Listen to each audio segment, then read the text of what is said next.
Hello, good morning, good afternoon, welcome. I'm very pleased to be joined by Gaitán Rebolledo. Diego is the Director of Industry at Bioenergy Colombia. He's going to be speaking at the World Hydrogen Derivatives event coming this October 9th to 13th of October in Rotterdam. Very interesting model Diego's been working on in Colombia, where they're based around the sugarcane industry and creating I think it is 4.3 million tons of biogenic CO2. So there have been a lot of questions around sources of biogenic CO2, and we're going to run through now, Diego, if you don't mind, your model to understand how you see that working, particularly obviously in a Colombian context, but obviously it's a model that can be exported equally abroad. So first of all, welcome, Diego. Thank you for joining us. Thank you very much for having me, Nadim. Pleasure to meet you and pleasure to be here, and very excited to be presenting on the Hydrogen World Leaders Congress. Yeah. I mean, it's interesting the model. There's been a lot of talk around biogenic CO2 and the sources. Obviously, biofuels and particularly bioethanol is a significant industry. Has been reducing emissions in the transport sector to date. But I don't know if you wouldn't mind maybe introducing, maybe presenting, I think that chart you showed me previously before we went on air around how all of these models fit together, or all the products fit together, and you've come up with what, from my point of view, looks as a very interesting holistic circular economy model, and relates both the bioenergy market with this sort of new derivatives market and hydrogen market. So maybe if you want to explain and introduce the project, and while you're doing that, share your screen with that I guess picture that was useful. Okay, for sure. So well, let me show you the model that we have working on.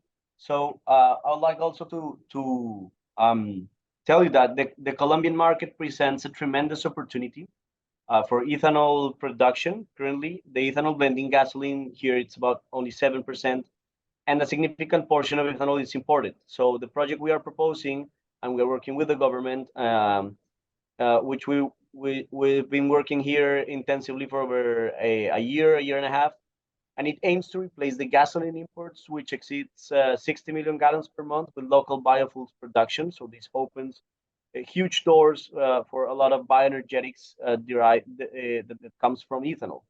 So in the Department of Meta, a region in Colombia, we have over 1.3 million hectares that are suitable with high aptitude and are available for sugarcane cultivation.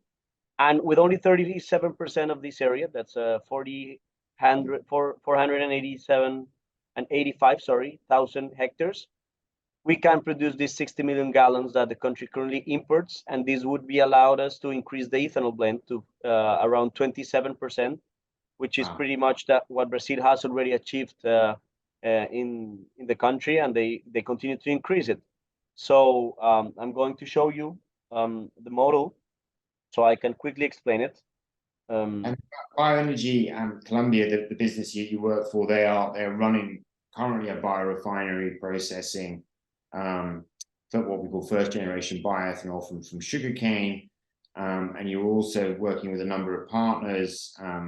As you mentioned before, Clariant, who obviously I think provides some of the enzymes to create what are called second generation bioethanol, and a number of other partners, including the Volkswagen Group on the user side. If you want to go into the slide view, then we can see the. Okay, yeah. Well, Bioenergy, it's the only sugarcane-based biorefinery in Colombia, and the country's largest seasonal production plant by installed capacity. And we are in a very let's say, a region with a huge potential to grow this model that Bioenergy has been developing.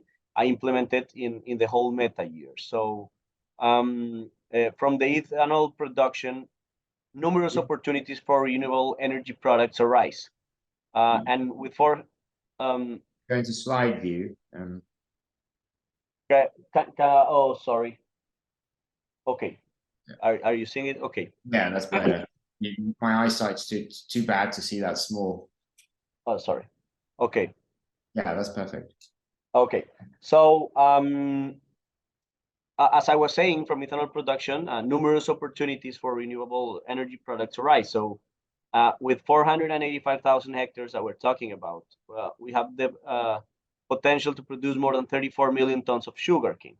And these can annually produce over 10 million tons of biomass for energy generation. That's 4.3 terawatts, 740 million gallons of ethanol, over 500 millions of second generation ethanol to produce more than 300 million gallons of SAF, and over 550 million of cubic meters of biogas that comes from vinasse.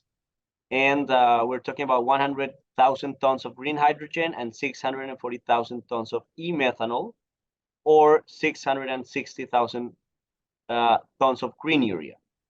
So what you're seeing here, what we've been developing, it's integrated production models. I'm sorry that the title is in Spanish.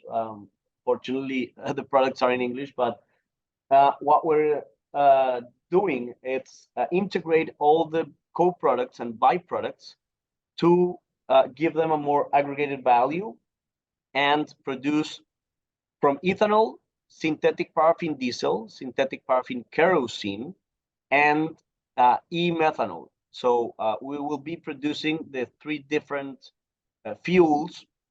We are also trying and evaluating, we've been integrating to this model the e-fuels production, not only e-methanol, but e-fuels as well. We've been developing this with different technology developers. We're talking with HIF. I don't know if you've heard of them. They build a Haruoni plant, of course, in Chile. We've been talking with Clariant for the second generation process. We are working also with LanzaJet with their alcohol to jet technology. And we have all the consumers that are also interested in buying and investing in these projects so that we can turn this into a macroeconomical project in Colombia. So we have Terpel, that's the biggest biofuels producer in Colombia. We have Volkswagen Group, we have Yara, we have Linde, we have DHL, Lufthansa, Avianca. So what we're seeing here is that a huge synergy to produce and to make real this project in Colombia, which we are talking only about 35% of the available area that have been already evaluated and it's suitable with a high productivity. This means over 80 tons of sugarcane per hectare. So we can still think bigger, but we are right now parting from the base that we are consuming 100% of the ethanol, first generation ethanol in Colombia to substitute the gasoline imports. So the market is already there. The government has been very clear about substituting these fossil fuels for biofuels. So from there on, it's what we have all these different opportunities that come for the external market. And you said, if I remember correctly, you said that just this single project would enable you to go from 7% biofuels in the fuel mix to 27% for the whole of Colombia. Is that right? Correct. We're now on 7% minimum mixture. Sometimes it's lower because of production. We have a deficit from ethanol. Because most of it comes, it's import from the United States. So with this, we would be allowing the minimum mixture to reach 27%. That's what Brazil has right now. And that's why we are also working very closely to Volkswagen Group.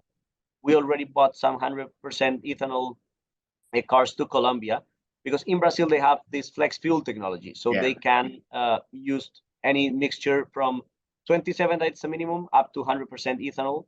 So that's why we have these partners to develop this technology and to implement here what Brazil has already done. That we know it's pretty easy in terms of modifying the flex fuel system. You can do a retrofit to update cars and run on ethanol. That it's already the infrastructure, it's already there. We already have a gas pump station, so And in terms of the, do you have your slide where you show the scale of the different products in terms of their relative weights as they come out of this model? Of course. Yeah. If we're talking about this is talking about the 485,000 macroeconomical project. So we have 3.4 million hectares in the whole meta department that are available for sugarcane. But if we think about only high aptitude, that as I said, it's over 80 tons of sugarcane per hectare, we have 1.3 million hectares. And from those, we only need 35% of the area, that it's 485,000 hectares, to produce 34 million tons, that it's what we need to produce the 2.8 billion liters that we need to substitute the 60 million gallons that are monthly import to Colombia. So from there, we have 10.2 million tons of biomass available. That's 30% of the sugarcane weight. We have 550 million of cubic meters biogas that comes from the vinasse, that it's a subproduct that comes from the mash column in the distillery.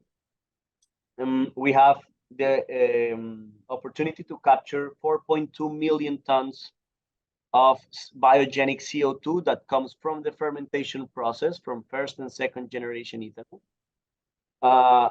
5.3 terawatts of electric energy that are produced from biomass, so green energy. Then used to power the electrolyzers.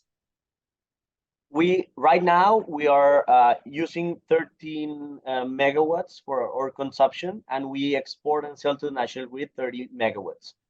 What we are right now looking to, it's to use that energy to produce hydrogen from water, that as you saw in the model, the energy would be turned into hydrogen through electrolysis. And the water used to that process would come from the dehydration process of the ethanol when turning it into ethylene. So we do not only have a carbon footprint, a negative or neutral carbon footprint, but we can also have a neutral hydric footprint. Right now, Bioenergy, it's a zero disposal plant. We treat and reuse 100% of the water. And we want to keep being that way. We do not burn any coal. We are 100% renewable energy, 100% by gas. All of our energy and steam, it's produced renewable energy with the biomass.